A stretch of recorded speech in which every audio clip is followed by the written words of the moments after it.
आज का प्रसंग आवाज हरियाणा से लिया गया है। एक साधु व डाकू यमलोक पहुंचे।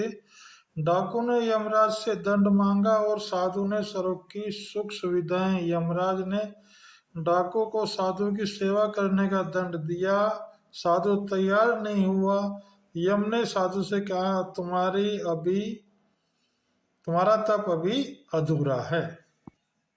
मृत्यु के बाद एक साधु और एक डाकू साथ साथ यमराज के दरबार में पहुंचे। यमराज ने अपनी बही खातों में देखा और दोनों से कहा, यदि तुम दोनों अपने बारे में कुछ कहना चाहते हो तो कह सकते हो। डाकू अत्यंत विनम्र शब्दों में बोला, महाराज जी, मैंने जीवन भर पाप कर्म किए हैं। मैं बहुत बड़ा अपराधी हूँ, अतः आप जो दंड मेरे लिए तय करेंगे मुझे स्वीकार होगा। डाकू के चुप होते ही साधु बोला, महाराज जी, मैंने आजीवन तपस्या और भक्ति की है।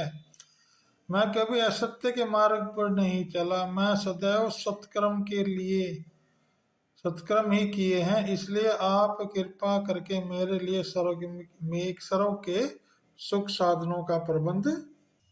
यमराज ने दोनों की इच्छा सुनी और डाकू से कहा, तुम्हें दंड दिया जाता है कि तुम आज से इस साधु की सेवा करो।